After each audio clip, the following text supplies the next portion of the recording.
मेरा एक ही वर्जन है कि जिस तरीके से यूपी गवर्नमेंट और गुजरात गवर्नमेंट ने इन्वेस्टमेंट अट्रैक्शन और इंडस्ट्रीज़ को बढ़ावा देने के लिए इंडस्ट्रीज़ को इनवाइट किया है। फरीदाबाद जो पहले वर्ल्ड मैप पे अपनी पहचान रखता था, अब वो धीरे धीरे बिल्कुल धूमिल होता जा रहा है। तो हम गवर्नमेंट जो सीएम साहब से यही रिक्वेस्ट करना चाहेंगे कि इस जो हमारी जो ग्लो थी हरियाणा की, वो दोबारा से एस्टेब्लिश करी जाए, पर्टिकुलरली फरीदाबाद में। इंडस्ट्री को प्रमोट करने के लिए हम यही चाहते हैं कि मिनिमम वेजेस और जो अपना इलेक्ट्रिसिटी बिल वो यूनिफॉर्म रखे जाएं as compared to neighbour states, और जो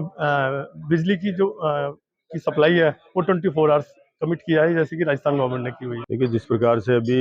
केंद्रीय वित्त मंत्री ने जो यूनियन बजट पेश किया था, तो उसमें निश्चित रूप से बहुत सारी अपेक्षाएं जो हमारी थी उन पर वो खरा नहीं उतरा, और कहीं ना कहीं एक चुनावी जो संदेश था वो उसमें साफ दिखाई दे रहा था। लेकिन अब ऐसे में हम राज्य सरकार से, क्योंकि हम फरीदाबाद हरियाणा क्षेत्र में आता है, तो राज्य सरकार से इतनी तो एक्सपेक्टेशन करते हैं कि जो एक बहुत लंबे समय से उद्योगों की और व्यापारियों की मांग रही है, ईज ऑफ डूइंग बिजनेस, जिस प्रकार की भी जो फॉर्मेलिटीज गवर्नमेंट की तरफ से होती हैं किसी व्यापार को आरंभ करने की, तो सबसे बड़ी प्रायोरिटी तो एक सरकार उस पर ध्यान दे। और दूसरा, जितनी भी हमारी इंफ्रास्ट्रक्चर की नीड है,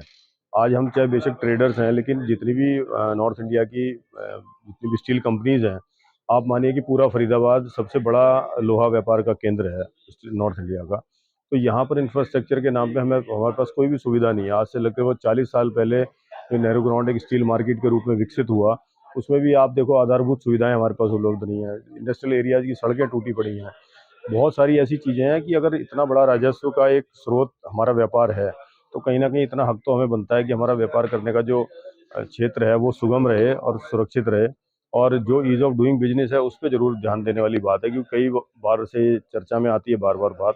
और इस बार 2 दशक पूरे होने वाले हैं हरियाणा सरकार को भी, माननीय मनोहर लाल जी के नेतृत्व में। उसके बाद भी वो चीज़ सामने देखने को नहीं मिलती। अभी हाल ही में आपने देखा होगा उत्तर प्रदेश में इतने सारे लाखों करोड़ के जो एमओयू साइन हुए हैं, वो कहीं ना कहीं एक निर्देशित करता है कि एक स्टेट जो हमारे सामने सामने अपने आप को इम्प्रूव कर रहा है, और हरियाणा अपने आप को स्वयं को पिछड़ता हुआ महसूस कर रहा है, तो इसकी तरफ कदम उठाने की जरूरत है।